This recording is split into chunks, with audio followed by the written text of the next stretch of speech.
Student, कैसे हैं आप लोग। उम्मीद करता हूँ आप लोग अच्छे होंगे। मैं सेल्फ विनय कुमार बिन and welcome to my channel chem two by Vinay sir. तो डियर स्टूडेंट, आज के सेशन में हम लोग बात करेंगे प्रिपरेशन ऑफ नाइट्रिक एसिड और इसकी कौन कौन सी इंपॉर्टेंट प्रॉपर्टीज हैं जो आपके एग्जाम के पॉइंट ऑफ व्यू से इंपॉर्टेंट है। तो चलिए सबसे पहले हम बात करते हैं इसके प्रिपरेशन की। तो नाइट्रिक एसिड को जिस मेथड से बनाते हैं उस मेथड का नाम है ऑस्टवाल्ड मेथड या ऑस्टवाल्ड प्रोसेस। तो सबसे पहले क्वेश्चन आपके दिमाग में ये आना चाहिए, या आपसे सिंपल सा पूछ लेता है कि ऑस्टवाल्ड मेथड से कौन से कंपाउंड, किस कंपाउंड का प्रिपरेशन करते हैं, दैट इज नाइट्रिक एसिड।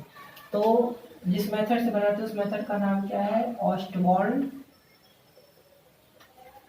ठीक है, ऑस्टवाल्ड मेथड। ठीक है, सबसे पहली चीज आपको ये पता होना चाहिए, ऑस्टवाल्ड मेथड से कौन से कंपाउंड का प्रिपरेशन करते हैं, HNO3 का, नाइट्रिक एसिड का। ओके, अब हम बात करते हैं इसके प्रिपरेशन की।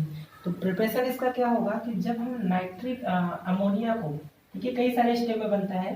तो सबसे पहला प्रिपरेशन है कि इसको हम सबसे पहले क्या करते हैं, अमोनिया मॉलिक्यूल का कंबशन ऑक्सीजन के साथ कराते हैं in presence of catalyst platinum या फिर यूरेनियम होता है, ये कैटलिस्ट होते हैं।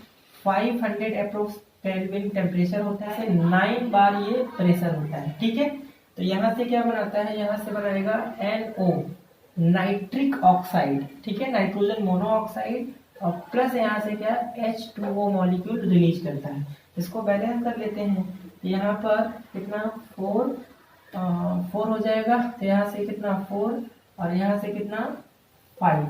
ऑक्सीजन कितना हो गया 10, यहाँ से कितना है 4 है, तो यहाँ से कितना हो जाएगा 6। ये अपना बैलेंस रिएक्शन है। ठीक है, 12 हाइड्रोजन। ठीक है, अब दूसरे स्टेप में क्या होगा, ये जो नाइट्रिक ऑक्साइड है, ध्यान रखो, इसको नाइट्रोजन मोनोऑक्साइड या इसी को बोलते हैं क्या, नाइट्रिक ऑक्साइड। ठीक है, नाइट्रिक ऑक्साइड। फिर क्या करते हैं, इस नाइट्रिक ऑक्साइड का यहाँ पर फिर से ऑक्सीजन के साथ रिएक्शन कराते हैं। तो यहाँ से बना देता है कि नाइट्रोजन डाइऑक्साइड। ठीक है, NO2, जैसे CO2 होता है कार्बन डाइऑक्साइड, यहाँ से NO2, और इसको भी बैलेंस कर लेते हैं। तो यहाँ पर 2 मॉलिक्यूल ले लें, तो ये 4 हो गया, तो यहाँ पर लगा दे 4, यहाँ से ये चीज बना। अब यहाँ से नाइट्रोजन डाइऑक्साइड को, तो नाइट्रोजन डाइऑक्साइड को जब हम वाटर से रिएक्शन कराते हैं, नाइट्रोजन डाइऑक्साइड को किससे, H2O से, तो यहाँ से आपको मिलेगा HNO3 और प्लस यहाँ से नाइट्रोजन मोनोऑक्साइड गैस इवॉल्व होगा। इसको बैलेंस कर लेते हैं। तो यहाँ पर बैलेंस कैसे करें, इसको हम 3 ले लेते हैं। तो 3 ले लोगे तो यहाँ से देखो, यहाँ से क्या करना पड़ेगा 2, हाइड्रोजन कितने हो गए 2, ठीक है, बैलेंस है। नाइट्रोजन कितने 2 2 1 3, ठीक है। ऑक्सीजन कितने 6 और 1 7, और यहाँ पे 6 और 1 7। तो ये आपका मेथड हो गया। ये आप बोल सकते हो ये स्टेप 1 है, ये स्टेप 2 है, और ये स्टेप कितना है 3 है। तो 3 स्टेप में ये नाइट्रिक ऑक्साइड का प्रिपरेशन कर लिया हम लोग। ये इंपॉर्टेंट प्रिपरेशन है क्योंकि ये नेम मेथड है। जैसे हैबर प्रोसेस से अमोनिया बनाते हो, कॉन्टैक्ट प्रोसेस से सल्फ्यूरिक एसिड का फॉर्मेशन होता है, उसी तरह से ऑस्टवाल्ड मेथड से नाइट्रिक एसिड का प्रिपरेशन होता है। तो चलिए अब हम बात करते हैं इसके स्ट्रक्चर की। तो नाइट्रिक एसिड का क्या स्ट्रक्चर होगा, तो अगर हम बात करें इसके स्ट्रक्चर की, स्ट्रक्चर कुछ इस तरह से होगा, जहाँ ऑक्सीजन, उसके बाद यहाँ पे नाइट्रोजन, यहाँ पे ऑक्सीजन, यहाँ पे ऑक्सीजन, और यहाँ पर होता है ये हाइड्रोजन। ये जो एंगल होता है 103 डिग्री होगा, ये जो एंगल होता है 102 डिग्री होगा, ये जो लेंथ होता है 96 पिकोमीटर होता है, ये अप्रोक्स 140 पिकोमीटर होता है 121 पिकोमीटर। थोड़ा नाइट्रिक एसिड इंपॉर्टेंट कंपाउंड है, स्ट्रॉन्ग एसिड आपको पता ही है, तो इसका थोड़ा सा आप स्ट्रक्चर ध्यान रखिए। तो नेक्स्ट यहाँ पे हम बात कर लेते हैं इसकी प्रॉपर्टी की। स्ट्रक्चर हो गया, नेक्स्ट हम यहाँ पे थर्ड यहाँ पे डिस्कस करने जा रहे हैं, दैट इज प्रॉपर्टीज। तो सबसे पहले कि कंसंट्रेटेड नाइट्रिक एसिड क्या होता है, स्ट्रॉन्ग ऑक्सीडाइजिंग एजेंट होता है। जब आप ऑर्गेनिक केमिस्ट्री पढ़ोगे तो वहाँ पे ऑक्सीडाइजिंग एजेंट, जैसे अल्कोहल को हम का ऑक्सीडेशन कराएंगे तो किस में कन्वर्ट होगा, तो वहाँ पर ऑक्सीडाइजिंग एजेंट की जरूरत पड़ती है। तो यहाँ पर जैसे KMnO4 हो गया, K2Cr2O7 हो गया, कंसंट्रेटेड H2SO4 हो गया, कंसंट्रेटेड नाइट्रिक एसिड, तो ये भी एज ए ऑक्सीडाइजिंग एजेंट की तरह काम करता है। इस पॉइंट को मैं यहाँ पे लिख देता हूँ, एक्ट एज इस पॉइंट को मैं लिख देता हूँ, concentrated HNO3 act as strong oxidising agent. और ऑक्सीडाइजिंग एजेंट का एक और नाम है जिसको क्या बोलते हैं, ऑक्सीडेंट। तो ऑक्सीडेंट का मतलब ऑक्सीडाइजिंग एजेंट। इसी तरह से रिड्यूसिंग एजेंट का मतलब रिडक्टेंट होता है। तो ये HNO3 concentrated strong oxidising agent की तरह बिहेव करता है, ठीक है। और इसके अलावा कुछ रिएक्शन है इंपॉर्टेंट, जैसे हम अगर नाइट्रिक एसिड को कंसंट्रेटेड या डाइल्यूट को कॉपर से रिएक्ट कराएंगे तो क्या प्रोडक्ट बनेगा, जिंक से हम रिएक्ट कराएंगे तो क्या बनेगा। ये नोबल मेटल्स जनरली रिएक्ट नहीं करता है, बट नॉर्मल जो मीडियम मेटल है जिनकी रिएक्टिविटी मीडियम होती है उनसे ये रिएक्ट करके कंपाउंड बनाता है। तो नेक्स्ट हम बात करते हैं यहाँ पे कुछ रिएक्शन जो शो करता है नाइट्रिक एसिड।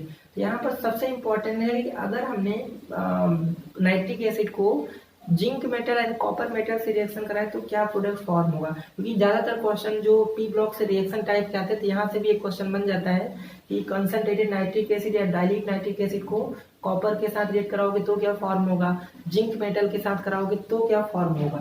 तो इन्हीं पॉइंट को हम यहाँ पर डिस्कस कर लेते हैं। तो सबसे पहला हम लोग बात करेंगे यहाँ पर केमिकल प्रॉपर्टी में रिएक्शन विद कॉपर मेटल के साथ।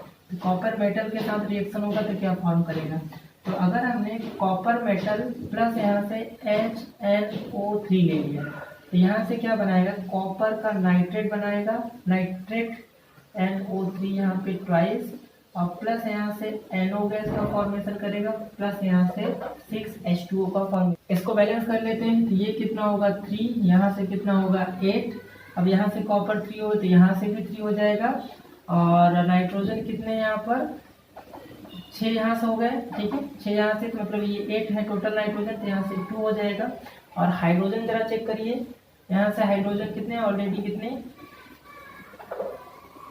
तो यहाँ से हाइड्रोजन कितने आ जाएंगे, तो यहाँ से कितना हो जाएगा 4 हो जाएगा। तो हाइड्रोजन भी यहाँ पर बैलेंस हो जाएंगे। तो ध्यान रखिए जब भी हम नाइट्रिक एसिड मतलब ये डाइल्यूट लेना है, ठीक है। अगर हमने इसको डाइल्यूट नाइट्रिक एसिड से रिएक्शन करा दिया तो यहाँ से जो गैस इवॉल्व होता है, ये चीज इंपॉर्टेंट है। और ये पूछ लेते हैं बैलेंस करने के लिए भी रिएक्शन क्या होगा, और डायरेक्ट यहाँ पे कंपटीशन में गैस भी पूछ लेते हैं कौन सी गैस इवॉल्व होगी। तो यहाँ से जो गैस इवॉल्व है दैट इज नाइट्रिक ऑक्साइड, ठीक है, नाइट्रिक ऑक्साइड NO गैस। और अगर हम यहीं पे कॉपर को यहाँ पर HNO3 ही लेते हैं, बट इस बार यहाँ पे कंसंट्रेटेड ले लेते हैं, तो यहाँ से क्या बनाएगा कॉपर नाइट्रेट, ये तो बनाना ही है, प्लस यहाँ से क्या बना देगा, यहाँ से अब रिलीज करेगा NO2 गैस, और प्लस इसके साथ क्या रिलीज करेगा H2O। इसको बैलेंस कर लेते हैं। तो यहाँ पर ले लेते हैं 4, नाइट्रोजन कितने हो गए 2 यहाँ से और 2 यहाँ से, हाइड्रोजन कितने हैं 4, तो यहाँ से हमने 2 कर दिया। तो यहाँ पे जरा देखिए जब कंसंट्रेटेड से कर रहे हैं तो यहाँ से क्या बना है नाइट्रोजन डाइऑक्साइड का फॉर्मेशन कर रहा है। और जब हम कॉपर मेटल को नाइट्रिक एसिड के डाइल्यूट कर रहे हैं तो वहां से नाइट्रिक ऑक्साइड बना रहा है। This is very important because यहाँ से डायरेक्ट आपको गैस का इवोल्यूशन पूछ लेगा। NO2 किस कलर का गैस होता है, ब्राउन कलर का गैस होता है, ठीक है। तो थोड़ा कलर भी ध्यान रखिए, ये जो होता है वो ब्राउन कलर का गैस होता है। तो आपसे पूछे कि कॉपर मेटल को जब नाइट्रिक एसिड से रिएक्ट कराते हैं तो वहां पर ब्राउन कलर का गैस इवॉल्व होता है, तो वो रिएक्शन को लिखो। तो यहाँ पे ये तो ब्राउन गैस है नहीं, तो यहाँ से आपको ध्यान रखना है कंसंट्रेटेड HNO3 के साथ कराओगे तो वहां से NO2 ब्राउन कलर का गैस इवॉल्व। बात करते हैं सेकेंड केमिकल प्रॉपर्टी की, रिएक्शन विथ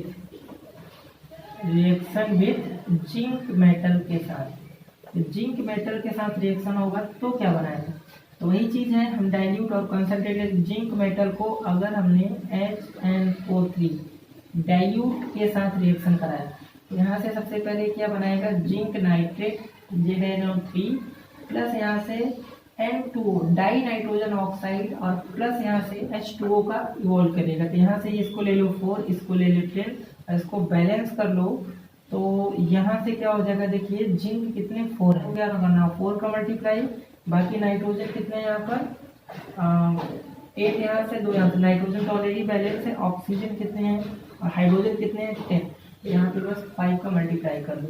तो ध्यान रखो जब भी जिंक मेटल को डाइल्यूट कराते हो तो डाई नाइट्रोजन, इसका नाम क्या है डाई नाइट्रोजन ऑक्साइड का फॉर्मेशन कर रहा है। ठीक है, आपको गैस इंपॉर्टेंट ध्यान रखना है। और अगर हम जिंक मेटल को यहाँ से कंसंट्रेटेड HNO3 के साथ कराएंगे तो जो सॉल्ट बना रहा है वो तो सेम बनाएगा, ZnNO3। अब यहाँ से ध्यान रखिए NO2 गैस का इवोल्यूशन करेगा और प्लस यहाँ से H2O का इवोल्व करेगा। अब इसको बैलेंस कर लेते हैं, यहाँ से कितना हो जाएगा 4। अब जिंक तो ऑलरेडी बैलेंस है, यहाँ पे नाइट्रोजन कितने 3 है, तो यहाँ से कितना हो जाएगा देखिए 4। तो ठीक है, ये चीज यहाँ पे 2 होगा, बाकी नाइट्रोजन 4 है तो 2 यहाँ से हो गया, 2 यहाँ से। हाइड्रोजन कितने 4 है तो यहाँ से 2 हो गया। तो ध्यान रखिए जब भी कंसंट्रेटेड से कराते हैं तो यहाँ से क्या बना देगा, नाइट्रोजन डाइऑक्साइड। नाइट्रोजन डाइऑक्साइड यहाँ से गैस का इवोल्यूशन करेगा। ये दोनों जो रिएक्शन है मोस्ट इंपॉर्टेंट है, आपको थोड़ा सा ध्यान रखना पड़ेगा। इसके अलावा थोड़ा सा आप ये जानते रहिए कि आपको पूछे कि कार्बन को नाइट्रिक एसिड से रिएक्ट कराओ तो कौन सी गैस इवॉल्व होती है। कुछ ऐसे एलिमेंट है जैसे कार्बन हो गया, आयोडीन हो गया, इसके अलावा अगर सल्फर हो गया, इसके अलावा फास्फोरस हो गया, P4 हो गया। इन सभी को अगर हमने HNO3 के साथ रिएक्शन कराया तो आपको बस इतना ध्यान रखना है, इन सभी को जब रिएक्शन कराओगे तो यहाँ से NO2 गैस का इवोल्यूशन होगा। तो बस इतना ध्यान रखो कि कार्बन, आयोडीन, सल्फर या फास्फोरस को नाइट्रिक एसिड से रिएक्शन कराएंगे तो वहां से NO2 गैस का फॉर्मेशन होगा, वहां पे NO2 गैस ब्राउन कलर का गैस इवॉल्व होगा। तो ये हो गया नाइट्रिक एसिड का कॉन्सेप्ट। जितना भी मैंने बताया एटलीस्ट आप इतने चीज याद कर रहे हो तो आप सेफ जोन में हो। आप यहाँ से क्वेश्चन आएगा तो आप कर सकते हैं P ब्लॉक के लिए नाइट्रिक एसिड कंपाउंड से। तो आई होप वीडियो पसंद आया होगा, प्लीज लाइक करें, शेयर करें, सब्सक्राइब करें। मिलते हैं नेक्स्ट लेक्चर में न्यू कॉन्सेप्ट के साथ। Thank you.